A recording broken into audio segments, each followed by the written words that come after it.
I'm Chelsea with She Sews Seams. Today I'm going to show you a tutorial on how to make patchwork binding or bias tape. I don't know if I invented this or if it's just something that's always existed and I only just discovered it by accident when I made it the other day, but regardless, let's learn how to make it.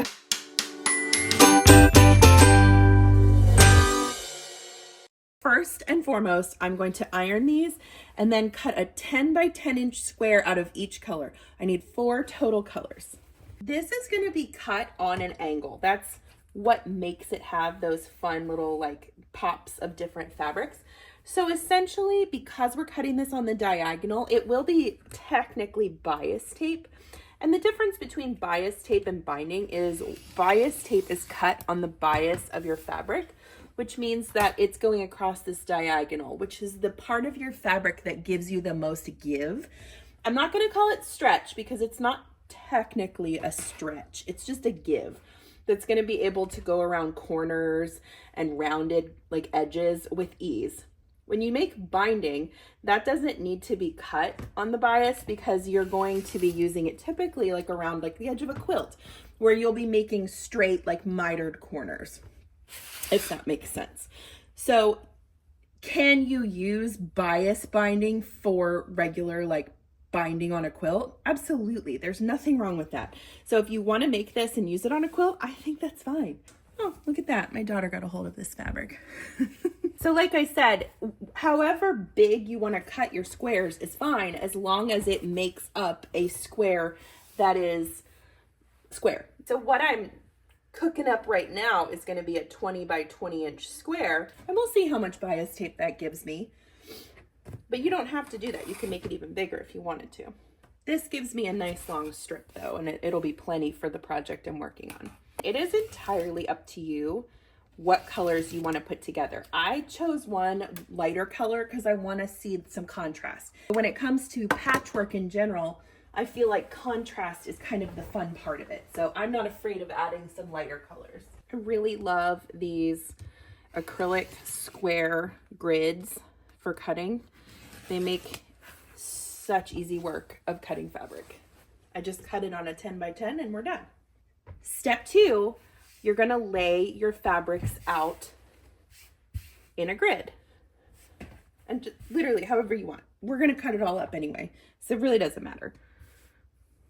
So I'm gonna do this. That feels nice. And then I'm gonna put these two pretty sides together and sew that seam so that it makes a big square. Let me show you. The way that I actually came up with this was an accident. I was sewing a bag the other day and thought I had enough to make bias binding to put on the inside of the bag and miscalculated somehow, which is odd because normally I just buy way too much fabric. But anyway, I didn't have enough to finish it. And I was looking at what I did have and I was like, well, these colors, it was these pastels, these pastel colors kind of go with what I'm doing. Why don't I make bias binding out of them? Well, none of them were big enough to make the size square that I needed to cut my bias binding out of. I'm using a 1/4 inch seam, by the way. Okay, so we've got our first 2 squares sewn together. So I was like, well, what if I make the square out of smaller pieces of fabric? And that's this process is exactly what I did. And when I cut it out, I was like, are you for real? This is adorable. And so I wanted to share it with you all because I was so surprised at how cute this was. And it's so great because it incorporates, in this example, like let's say that your bag is, you know, black or red, it's incorporating those colors without necessarily using like the same fabric you've been using for the whole project, which I think adds interest to it. All right, so we've got 2 sewn together. I'm just gonna put them pretty sides touching. I'm not gonna press my seams yet. I'm going to nest them though, and you can clip or pin these if that makes you feel good. I'm gonna nest my seams by putting 1 seam going up and 1 seam going down, and that's how I get those seams to match up because they're sitting right on top of each other. And again, a 1/4 inch seam for this. All right, here's our square. Let's go to the ironing board and we're gonna press out the seams. I'm pressing my seams all to the same side, to the dark side preferably. So I'm not opening the seam. I'm just gonna press it over to the side. Nice and flat. So look at that matchup. Hey-yo. All right, let's cut this up. We are cutting this on the bias, and what that means is I'm cutting it across the diagonal. So this first step, you're gonna run it from corner to corner, intersecting at that center point. If it doesn't quite intercept exactly at that middle point because you may be kind of new to sewing and that's not a skill that you've mastered just yet, don't worry about it. It's gonna be fine. Oh, beautiful. We should just make a quilt out of this. Okay, anyway. Bottom triangle, top triangle. I want you to take bottom triangle and flip it so pretty sides are touching top triangle's top side, okay? And I want you to leave 1/4 of an inch sticking out on either end.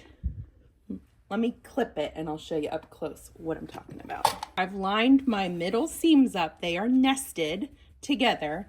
And now I've got about 1/4 of an inch sticking out on either end. Okay, that's how you want it to make it line up properly. Trust the process here. Keep sewing until you reach the other end. This is what you should have: a rhombus, parallelogram. I don't know, math and geometry make me sad. Let's go iron this out. You see now, like, we're crisscrossing all kinds of things, which is gonna make for a really interesting bias tape. I'm doing my best to keep pressing towards the dark side of the fabric. The reason for that is it can show through on light fabrics, right? So we want to try and keep those seams where they won't be seen. Time to cut it. Let's pause here to talk about the types of bias tape. You can buy bias tape in a store. You can buy it at Joann, Hobby Lobby, Walmart, pretty much anywhere. I don't typically do because it's boring. Clearly, I like interesting things. If it's easier for you to buy it and you just want like a solid color, go for it. Single fold bias tape, and what that looks like is you've got one side folded in and the other side folded in, and then it's flat in the middle. So I would use this a lot of times if I was making like a pot holder or something smaller. Then you've got double fold bias tape, which is like almost the same thing, but a little bit different. So you'll have these two little edges, but instead of leaving it flat, you fold it again and create a nice little enclosed situation. So this is double fold, so you can't see any of the edges. This is single fold. Your pattern should tell you the type of bias tape that you want. What I'm going to be making today is going to start out looking like single fold, and then we're gonna do that extra iron on it to make it double fold. The difference and uses of single versus double bias tape. It's really your preference. Single fold bias tape is often used as like a flat trim band. Both sides of it can be sewn down with like a decorative stitch or a regular stitch. It's great for making casings to draw elastics through, and it's also like the wider versions of it are awesome for going around like an exposed seam on a neckline or an armhole because it's bias tape, so it can kind of curve. Double fold bias tape is most commonly used as like an edge finish to something. Add some color. But for today, I'm gonna use Old Faithful, which is a 1-inch opening. So it could create 1-inch single fold, or if you wanna do double fold where you do that extra fold, it'll create 1/2-inch double fold bias tape. See how that works? Does your head hurt yet? Because I told you I hate math and we're doing a lot of math. The other fun use for bias tape is if you make one of those little buntings that you hang from a window, like the little triangle ones, you can finish it by laying the pendant shapes, the triangle shapes, into the bias tape and sewing it. I've done that before too. It's really fun. I'm gonna cut this fabric into 2-inch wide strips. Some people like to make it 2 1/8 inch just to have a little extra wiggle room. You do whatever feels right to you. I like just doing a 2-inch strip, it's fine. To cut this, you want to go along the long top edge of the great state of Tennessee, or your rhombus or parallelogram or whatever shape we decided this was. Now that's a really long cut, so I'm gonna actually double this up, making sure that my raw edges are matched up on this side, and I'm gonna cut it at 2 inches. When using your rotary cutter, apply nice firm pressure, because if you have noodle hands, that's when you start having accidents with your rotary cutter. You need to be sure-handed when you utilize your rotary cutter. Press down on your acrylic ruler to keep it in place, and then firmly down on your rotary cutter. Just keep working your way across. Am I the first person to ever make patchwork bias tape? Honestly, probably no. I really doubt there's anything original when it comes to sewing. You can see what's going to happen here is it's going to get all nice and mixed in together. So pretty. What I'm going to do is work my way from top to bottom and attach each end to make a long strip. Yes, okay. We're going to work from top to bottom. So lay your first piece going this way on your machine and grab the far left edge of your second piece, and you're going to attach them so that you have 1/4 of an inch hanging off both edges. Back stitch, pull her out, and you got a nice continuous line. Lay it together again with 1/4 inch hanging off each end. Pin or clip, sew 1/4 of an inch. To go through and trim some of these seam allowances down to like 1/8 of an inch, it would be helpful because that's a lot of extra fabric I don't want hanging around. Just make sure you don't cut through your stitch line. Let me also say, if you are just looking to make bias tape, you don't have to do it patchwork. You could still use this tutorial and just start with a 20 by 20 square of just the same fabric, like whatever you're using. This is the same process. It's just this one I feel like is a little more visually exciting. I'm gonna trim my seams, press this whole thing out, and then I'll meet you over at the ironing board and show you how to make this into bias binding. We're almost done. Look how cute this is. Like, it's so fun. All right, to use the bias binding tool, you're gonna go in from the back and you're gonna push it through the front. And that's where having this little corner edge here is very helpful. So what I like to do is sort of eyeball what I think about 1 inch would be. And I'm gonna just press it to get it started. And you push it in through the back. It's gonna poke out through the hole there. Pull it out just a little bit, and you're gonna start pressing it and sort of chasing after the bias binding tool with your iron. You're gonna pull just a little bit out of it at a time. Flatten it with your fingers. And when you get to those parts where it's got several seams crossing over, just take your time. See how it's creating this nice flat. This is a single fold 1 inch bias tape. I'm chasing after it very slowly. And if you need to pull it to make sure it stays taut and behaves, that's fine. Just make your seams match up in the center as evenly as possible. I love making bias binding. It's like therapeutic to my brain. There's something about like the way this pulls out through this bias tool that I just love. I just love it. Now remember, the reason this is called bias binding is because you cut it on the bias, which means that it's stretchy, right? It's got give to it. That is perfect if you need to go around, let's say, a circle skirt. Circle skirts are historically very difficult to try and hem. Just use some bias binding. Easy peasy. I want to show you too how to troubleshoot this. Let's say you're pulling it and it starts to misbehave on you and it gets all out of whack, okay? What I want you to do is push it back to your most normal, the last time you had it normal, okay? And you're just backtracking a little bit. So as you're going back towards where you had it normal, I want you to press down with your fingers until it's back on where the normal spot was, okay? And then as you go back through,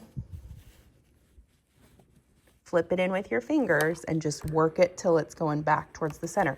It also doesn't hurt, if you know that's a trouble spot, to mock it up the way you want it folded behind where you're going to be going with the bias tool and then pull it through. See how much smoother that runs through now? It's just, that's a very common thing to happen when you're learning how to use a bias binding tool, is it'll get all like flippity floppity on you, and that's how to fix it. just be like pulling it from the other end. You are the boss of the fabric. The fabric is not the boss of you. So as it stands right now, I've got a lovely 1 inch single fold patchwork bias tape. If you want to stop here and use it in a project with this purpose, that's fine. If you want to make it double fold, we're going to go back over it and fold it in on itself and press that seam. So I'm going to do that for the project that I'm going to use this for, and then I will show you how this looks when I'm done. Look how cute this turned out. Like, I just think that's adorable. It's so fun. Patchwork bias tape. All right, let's see how much we have. So this was a 20-inch square. We have 1 yard, 2 yards, 3 yards, 4 yards, about 4.5 yards. So it's pretty good. So there you have it. Patchwork bias tape. Who'd have thought? I love that you can make this by using up scraps. It's a wonderful way of incorporating all of the colors of your project into like one spot where it's really unique and different. Would this be suitable for every project you do? I don't know, probably not. There's definitely a time and a place for solid colored bias binding. And like I said, you can use this tutorial to make solid. Just cut the 20 by 20 inch square and pick up at that spot in the tutorial.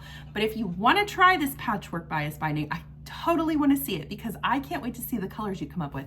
This would be 100% perfect if you were making like a scrappy rainbow quilt. Ooh, love it. I'm Chelsea with She Sews Seams. Thanks so much for tuning in today. Make sure to like and subscribe. I love posting these kind of bite-sized, user-friendly tutorials when you are just learning to sew. I want to be a help to you. If there are things that you'd love to see tutorials on, let me know in the comments. Hope everyone has a great day. I will see you next time.